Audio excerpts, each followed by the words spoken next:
This is the second video explaining IP addressing. In the first video, or part 1, I explained the basics of IP addressing. I explained address classes such as A, B, C, D, and E. In this video, we're going to look at special addresses. So we're going to look at options such as local broadcast address, loopback address, and other special addresses that you'll encounter in IP version 4. We'll also continue the discussion looking at network masks and CIDR or classless interdomain routing. So let's continue the discussion of IP version 4 addresses. So class A addresses, first 8 bits denotes network. So in this example we've got network 10.0.0.0. So that's the network address. An IP address of 10.1.2.3 is the address configured on a host. So this is the host portion and this is the network portion.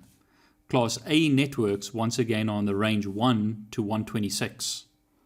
So if the router in this picture received traffic going to an address of 10.1.1.1, the router would know that that host is on network 10 because it's a class A network. So in this case it would route the traffic to the left hand side. By the same token, if it received traffic going to an address of 12.1.1.1, it knows that that host is on network 12 and thus would route the traffic to the right hand side. This is the reason why two hosts can have the same host portion, in this example 1.1.1, because they're on different networks. The router can use the classful network, in other words 10 or 12, to differentiate between multiple networks. So it's routing in this case on the first 8 bits of the address. With class B networks, the first 8 bits denotes network. So in this example 172.16 is the network portion. This is a network address. A host address would be 172.16.1.2.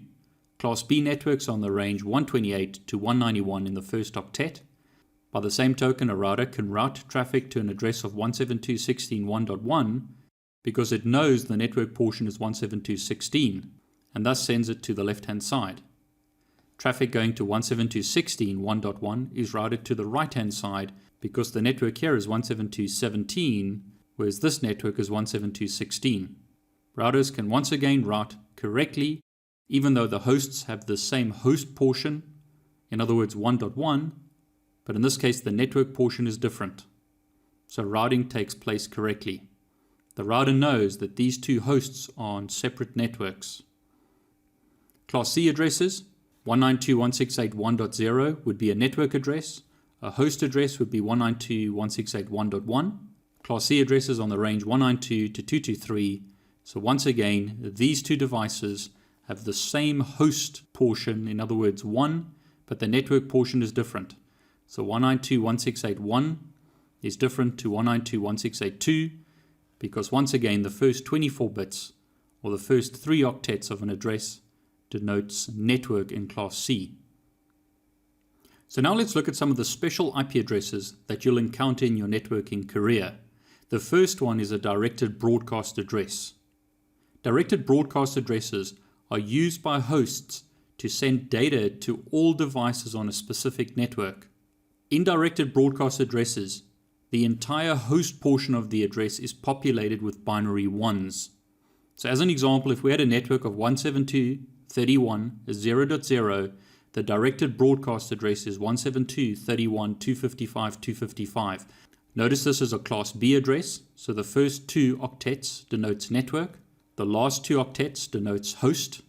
255 in binary is 8 binary 1s. So notice the host portion is populated with binary 1s. Routers can be configured to route directed broadcasts, but by default HP routers and switches do not forward directed broadcasts. This is disabled by default on HP devices. There are hacking utilities which can be used to launch denial of service attacks by using directed broadcasts, and thus for security reasons it's recommended that this be disabled, and once again it's disabled by default on HP devices. So here's a sample network. Notice this device, 172.31.0.1, is on network 172.31.0.0, so a Class B network. The network portion is 172.31, and the host portion is 00. So network, host. This device is sending a directed broadcast to 172.31.255.255. In other words, it's sending a broadcast to this subnet, 172.31.0.0. A router or switch configured to forward directed broadcasts would forward that directed broadcast to the host, 172.31.0.1, and all devices on that subnet. So all hosts on that segment would receive that directed broadcast. Now normally attackers would send the directed broadcast from the device that they want to attack. In other words, they may be using a different IP address. So they may have an IP address of 172.16.0.10 for argument's sake. But they want to attack this device. So what they would do is send directed broadcasts from this IP address to 172.31.255.255. All devices on this subnet would then reply back to this device, thus causing a denial of service attack on 172.16.0.1.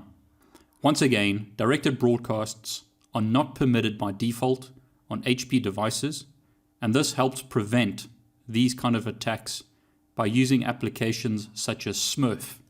Smurf was one of the applications that allowed hackers to launch denial of service attacks. So this attack is not as common today as it used to be in the past. The next type of special address is local broadcast address, and this is used to communicate with all devices on the local network. The address is populated with binary ones, so it looks like this in binary or this in decimal. In other words, the first octet is all binary ones, in other words 255, second, third and fourth also 255, 255, 255. This address is used, for example, when a device requests an IP address from a DHCP server. The host doesn't know the IP address of the DHCP server, it doesn't have its own IP address, and thus uses this address to request an IP address from a DHCP server. In case you're not familiar with DHCP, DHCP is Dynamic Host Configuration Protocol, and it's a service that provides IP addresses dynamically to PCs. So rather than you manually configuring an IP address on a PC would boot up, send a broadcast to the local broadcast address, and the DHCP server would hear that broadcast and allocate an IP address to the host from a pool of addresses or scope of addresses. Your PC has probably been allocated DHCP addresses many times in the past. When you connect to a wireless network in an airport or coffee shop such as Starbucks as an example, your machine will dynamically be allocated and addressed by a DHCP server on that network. Be aware this address is always dropped by layer 3 devices such as routers and layer 3 switches. You need to configure DHCP forwarding or DHCP relay on your devices. So as an example, if you've got a PC in one VLAN, so let's say that PC is in VLAN 10 connected to a switch, and your DHCP server is in VLAN 20, the local broadcast from your PC will not be received by the DHCP server.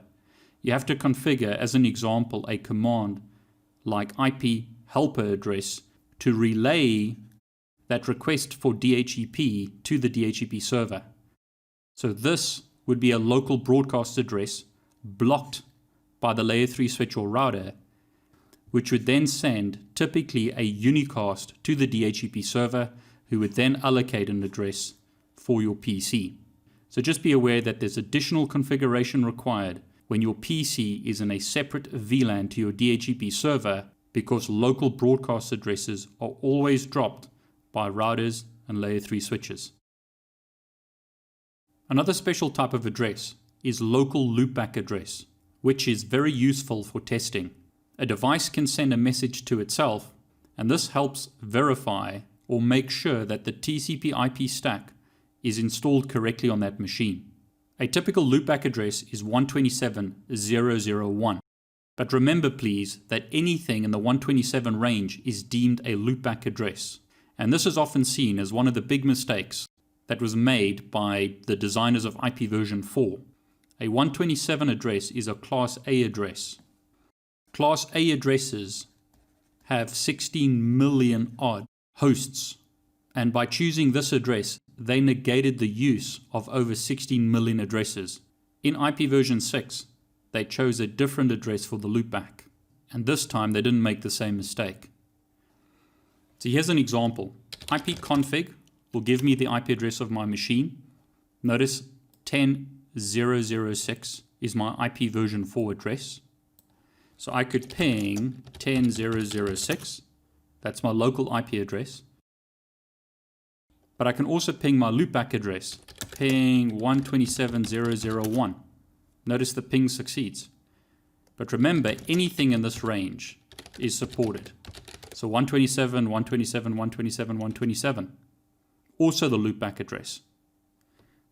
What about 127, 1, 2, 3? Also works. So anything in that range, 127, XXX, is a loopback address, and any one of those could be used to test the TCP IP stack. Now this machine has both IP version 4 and IP version 6 installed. So notice here's an example, is an IP version 6 address. So I could ping 2001:20::2. That's my IP version 6 address on this machine. I could ping ::1. That's the IP version 6 loopback address. This video doesn't concentrate on IP version 6, but it's worth pointing it out. So the loopback in IP version 4 would be something like that. The loopback in IP version 6 would be ::1. They're not wasting addresses in IP version 6 as they are in IP version 4. Please also note that routers and switches also have loopback addresses, and this is not the same as the local loopback address that we're discussing here. So just be aware that there are multiple loopback addresses. We've got the local loopback, which is the Class A address 127, but a router or switch could be configured with a valid IP address on a loopback interface. So as an example, on an HP switch running the Comware operating system, you could type system view, interface, loopback 0, and you could configure an IP address on this interface. So something like an IP address of 10.1.1.1 with a 32-bit mask. I will explain, as I mentioned, what masks do in a moment. But I'd just like to point out that on routers and switches, we have separate loopback addresses which are different to the local loopback address. Routers and switches support the 127 address, which allows to verify the TCP IP stack, but loopback interfaces are very useful for other things. For example, when running routing protocols such as OSPF. Now RFCs, or request for comments, are formal documents from the IETF, or Internet Engineering Task Force, which are typically drafted by a committee from multiple vendors and are reviewed by interested parties. RFCs are intended to become internet standards, and the final version of an RFC will become an internet standard, and thereafter no changes are permitted. However, changes can be made later in subsequent RFCs, and you'll often find this. Certain RFCs are superseded by other RFCs. Essentially, a lot of the information that we're studying in networking comes originally from RFCs, or request for comments. In networking, one of the typical jokes you hear is that if you can't sleep at night, go and read a bunch of RFCs. Some of them are done in good humor, and there's even an RFC 1149, describing IP over AVN carriers. In other words, how to transmit IP packets using pigeons. One of the famous RFCs is RFC 1918. RFC 1918 discusses private IP addresses which are non-routable on the internet. These addresses will be blocked by ISPs or internet service providers and thus cannot be used on the internet. So here's RFC 1918. A simple search in Google or your favorite search engine will allow you to find the RFCs.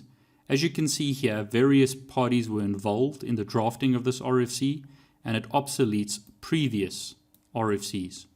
This RFC is address allocation for private internets and explains best practices for the internet community with regards to private addressing. Notice the date, February 1996. The issue was that IPv4 addresses were running out, and this was one of the ways to try and increase the longevity of IPv4. They mentioned some of the problems of the internet, which we are still challenged with today, in how the internet has grown beyond anyone's expectations.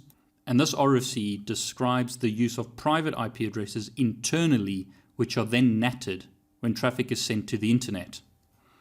So notice here, the Internet Assigned Numbers Authority, or IANA, has reserved the following 3 blocks of IP address space for private internets. So we have 10, which is a Class A address, 172.16 up to 172.31, which are Class B addresses, and 192.168, 1 all the way up to 192.168.255, Class C addresses. Now notice here they refer to CIDR, and I'll talk about CIDR in a moment, and I'll explain these masks, but essentially notice single Class A, 16 contiguous Class B networks, and 256 Class C networks. So once again, RFC 1918 discusses private IP addresses that are non-routable on the internet. There are 3 blocks of addresses, 1 Class A, 16 Class B, and 256 Class C networks. The ranges of addresses are listed here again. When sending traffic internally from an IP address such as 10.1.1.1 to the internet, that address needs to be natted to a public IP address such as 15.1.1.1. This is a public Class A address. This is a private Class A address. These addresses are non-routable on the internet. So once again, my IP address internally here is 10.0.0.6. That is a private IP address, but I'm able to ping yahoo.com. Notice a public IP address of 87.248.122.122 because my address is natted. Once again, ping google.com. The ping succeeds because my address is natted. NAT, or network address translation, is not covered in this video. Please refer to other videos for explanations of network address translation. But essentially, NAT will translate one of these IP addresses to a publicly routable address on the internet. That's how I'm able to use a private IP address, but able to access devices on the internet. My address is being natted when traversing my local router. The next special IP address range is IPv4 link local addresses, or more formally, dynamic configuration of IPv4 link local addresses as per RFC 3927. Microsoft referred to this address order configuration method as automatic private IP addressing, or APIPA. So that's Microsoft's term for RFC 3927. IPv4 link local addresses. This is used where a PC is configured for DHCP, but no server is available. So an IP address is not allocated via DHCP, and the PC will automatically choose an IP address in the range 169.254.0.0. This allows computers to use a link local IPv4 address to communicate on the local segment. In the really old days of networking, going back to Windows 3.1, if you wanted 2 PCs to communicate, you'd have to either allocate an address using DHCP or manually configure the IP addresses on the PCs to communicate with one another. These days, IPv4 link local addresses can be really useful as it allows 2 computers to communicate when there's no DHCP servers available. So if you connected 2 PCs using a crossover cable, they'd be able to communicate without a user having to configure static IP addresses on the devices to allow communication between those 2 devices. Hosts randomly generate the host-specific part of the address, This is a class B address. Notice 255.255.0.0, indicating that the first 2 octets is network, and hosts will randomly choose the host-specific portion of the address. Once again, this makes the lives of non-technical users a lot easier because they could connect their devices using a crossover cable or a switch, and they can immediately communicate without the configuration of manual IP addresses or having to set up a DHCP server. So PC with IP address 169.254.1.1 can communicate with another PC with IP address 169.254.1.2. No manual configuration is required. Be careful of this address range, however. It's non-routable. In other words, the hosts can communicate on the local link, but their traffic is non-routable. This can cause issues because a user will be able to communicate with a device on the local network or local link, but they will not be able to communicate with devices on the internet or on a different subnet. So if you type ipconfig on a device and you see an address 169.254 followed by something else, that means an IP version 4 link local address was chosen by the device. No DHCP server allocated an IP address to that device. Now, what about subnet masks? I've mentioned them a few times. What does a subnet mask do? Well, a subnet mask is used to determine which part of an address is the network portion and which part of the address is the host portion. This allows a PC, for example, to determine whether another device is remote or local. So here, for example, we've got an address of 10.1.1.1 and an address of 10.1.2.1.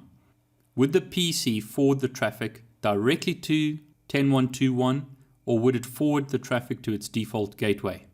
If these 2 devices are on the same subnet, they'll communicate directly with one another. But if they're on different subnets, the PCs will forward their traffic to their default gateways to allow for inter-VLAN routing or routing between subnets. So how do they know or determine if they're on the same subnet or different subnets?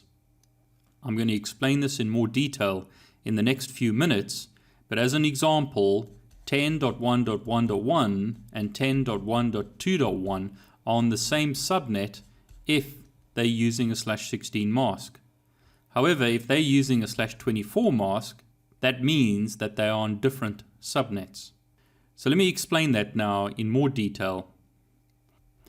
The network mask allows us to determine once again which portion of the address is the host portion and which portion is the network portion.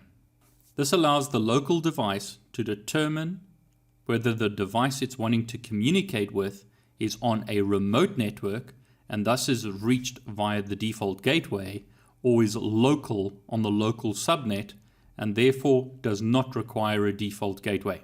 So that's essentially what a network mask does. Now, as I've explained, Class A, B, and C networks have default masks, also known as natural masks. In a Class A address, the first octet is network. In Class B, the first 2 octets are network. And with Class C, the first 3 octets are network. I'll explain more complicated subnet masks in the subnetting video, but here let's start with some simple examples. So with a Class A network that has not been subnetted, the default mask is 255.0.0.0. So if we look at the address 10.1.1.1 and convert that into binary, it's going to be this. Now, looking at the mask, 255 in binary is 8 binary ones. 0 in decimal is 8 binary zeros. So, converting the mask into binary shows us that the network portion here consists of contiguous ones. A 1 in the network mask means network, a 0 in the network mask means host. So in this example, this is the network, these are host.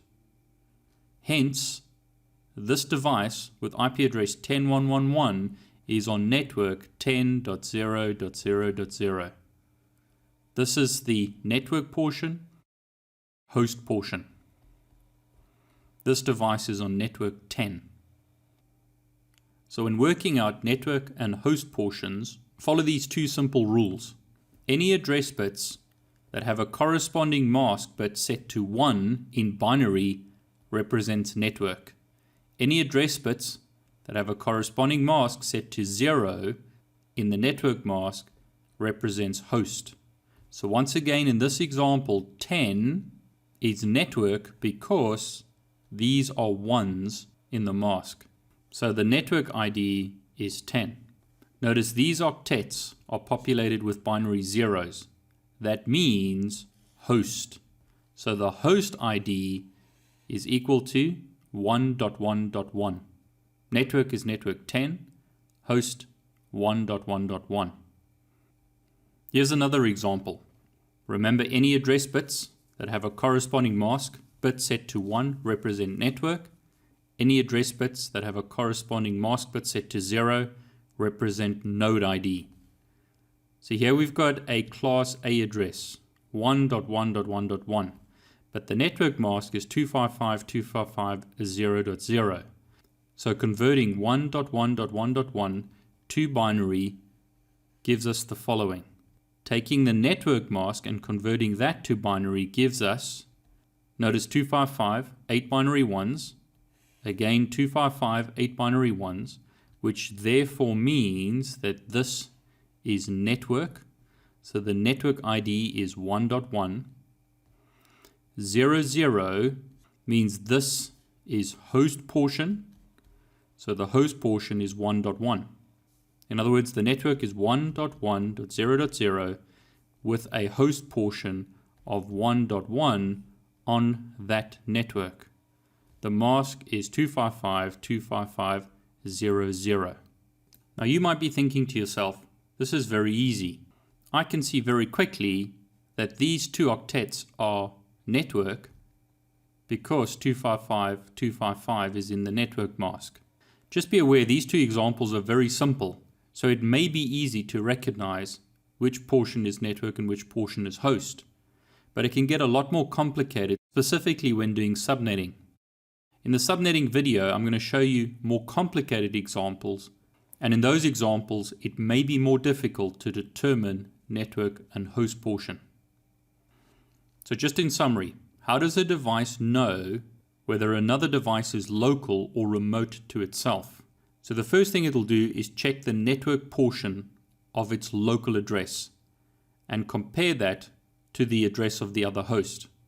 If the network portions are the same, the device knows that the other device is local. If they're not the same, the local device knows that the other device is remote. So in this example, are the devices on the same subnet or not? So the PC on the left has an IP address of 10.1.1.1 with a mask of 255.255.0.0. The device on the right has an IP address of 10.1.2.1 with a mask of 255.255.0.0. So the device on the left does the following. 10.1.1.1, it does a logical AND of the network mask and checks to see if the other device has a different network portion. So in this example, the network portion is 10.1. So in other words, the first two octets are network portion. The device checks the first two octets of the other device to see if they're the same. And in this example, they are the same. So these devices believe that they're on the same subnet and will communicate directly to one another. They will not send traffic to their default gateway. In this example, notice the network mask has changed. It's 255.255.255.0. So the device on the left will do a logical AND. So 10.1.1.1 checks to see the network mask. So in this case, the first three octets are network. The device that it's communicating with is 10.1.2.1. In this case, the network portion is different to the local device's network portion. So, because those two are different, the device will send its traffic to its default gateway. PCs send traffic to default gateways when a default gateway is configured and that PC is trying to talk to a device in a different subnet. So the subnet mask allows the local device to determine whether the device that it's trying to communicate with is on the same subnet or a different subnet. Now, HP does not support discontiguous subnet masks. A discontiguous subnet mask would look something like this. Notice binary 1s, binary 0s, binary 1s, binary 0s, and so forth and so on. So this would be a discontiguous subnet mask, which is not supported. Only contiguous subnet masks are supported. Notice in this example, we have contiguous or continuous 1s, and then contiguous or continuous 0s. Converting that to decimal gives us 255.240.00. In this example, notice contiguous 1s, contiguous 0s, giving us a subnet mask of 255.255.192.0. So, in subnet masks, we must start with 1s in binary, and they must be contiguous. So you cannot have 1s, then 0s, then 1s. Or, for argument's sake, a subnet mask, something like this. That's not supported. Subnet masks have to be contiguous 1s and then contiguous 0s. Discontiguous subnet masks are not supported. And thank goodness for that.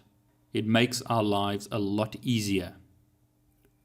Now, as mentioned, CIDR or CIDR or classless interdomain routing was introduced in 1993 and replaces classful IP addressing. This allows us to use variable length subnet masks or VLSM and uses the notation 10.00/8 rather than a notation of 10.00/255.000. So for a class A network such as 10, this notation is used and not this notation in CIDR. So firstly, I'm going to explain this notation and then I'll give you the reasons why the move was made to CIDR. So in CIDR notation, we use /x masks. If we had a subnet mask of 255.255.255.0, that actually converts into 24 binary bits. So to work it out, 255 in the first octet equates to 8 binary 1s. 255 in the second octet equates to another 8 binary 1s. 255 in the third octet equates to another 8 binary 1s. The last octet is a 0, so there are no binary 1s in that last octet. So we've got 8 plus 8, 16, plus 8, 24 binary 1s in this mask. So if you count the binary 1s, you get 24. Thus 255.255.255.0 can be written as /24 because there are 24 binary 1s in the mask. As another example, 255.255.000 is equivalent to /16. Why? Because 255 is 8 binary 1s. 255 is 8 binary 1s. So 8 binary 1s plus 8 binary 1s equals 16, hence /16. So the /mask notation is essentially counting the number of binary 1s in the mask. Masks have to be contiguous 1s, as mentioned previously. So this is simply another variant or another way to write the subnet mask. Now there are advantages to CIDR and there is a reason why they moved to this notation. Previously, before CIDR was used, we had classful address masks. So we had class A, class B, and class C. A class A subnet supported about 16 million host addresses and used a mask of 255.000. Class B about 65,000 host addresses with a mask of 255.255.000. Class C supports 254 host addresses with a mask of 255.255.255.0.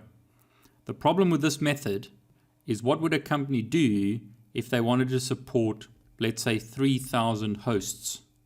So their network had 3,000 hosts. Which of these three address classes would they get? Well, they could get a class B, but that's an awful waste of a lot of addresses. There's 65,000 odd addresses available in a class B subnet, but they only need 3,000 host addresses. They could get class C addresses, but that means they're going to be allocated many class C addresses, which has a negative effect on internet routing tables. So rather than doing that, we can move the subnet mask. Notice in this case, the subnet mask is set on the octet boundary. First 8 bits, first 16 bits, or first 24 bits. But rather than doing that, with CIDR, the subnet mask can be somewhere in the middle. Here's an example. We've got 255, 255, 255, 240. Notice it's not a 0. It's 240 in the 4th octet. So if we convert that to binary, notice 255 is 8 binary ones. 255, 8 binary ones. 255, 8 binary ones. 240 is 4 binary ones followed by 4 binary zeros. Please refer to the binary video once again if you're not sure how to work that out. Now in this example, if you count the ones, we've got 8 ones here. Another 8 ones, so that's 16. Another 8 ones, that's 24. Plus 4 additional ones, that gives us 28 binary ones. In other words, slash 28. So 255, 255, 255, 240 is slash 28. But notice the boundary between network. Now remember, binary ones indicate network in the mask, so that's network. So the boundary between network and host is no longer on the octet boundary. It's been moved within an octet. The same in this example, we've got a subnet mask of 255, 224. 255 in binary is 8 binary ones. 224 is 3 binary ones followed by 5 binary zeros. So if we count the number of ones, that gives us 11 binary ones.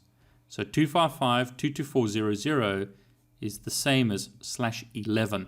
However, the network portion is on the left-hand side, the host portion is on the right-hand side, but notice once again, the divider between network and host is not on the octet boundary. It's somewhere within this octet. In this case, the most significant 3 bits of that octet are network, the other portion is host. Now in the subnetting video, I'm going to show you this in a lot more detail. We're going to work out subnetting. But what I need you to understand with regards to CIDR is CIDR allows us to implement a variable length subnet masks. No longer do we have class A, B, and C networks where class A is always /8, class B is always /16, and class C is always /24. The masks can vary when CIDR is used, and that's what we use today. From 1993, CIDR or CIDR is used in preference to classful network masks. So with CIDR, for a company that needs to support 3,000 hosts, rather than allocating a full class B or multiple class C subnets, a subnet is allocated based on the requirements of the network without wastage of IP addresses. So for example, a 172.16.00/28 subnet is allocated. This would allow for 4,094 hosts, which is still more than required, but in this case we are not wasting about 62,000 addresses, which is what would be wasted if a standard class B subnet was allocated. So CIDR has reduced the depletion of IP version 4 addresses much better than classful networks, and thus classful networks of A, B, and C were replaced with CIDR in 1993. Once again, in the subnetting video, I'm going to discuss subnetting in a lot more detail, so please refer to that video if you want to learn more about subnetting and how to work out maximum hosts on a subnet, first address, last address, broadcast address, and so forth. That concludes this HP Expert 1 video. I explained the basics of IP addressing. I explained classes such as A, B, C, D, and E. I showed you special address types, including the loopback address and local broadcasts. I explained network masks, and I explained CIDR or CIDR. For more information, please go to hp.com/go/expert1.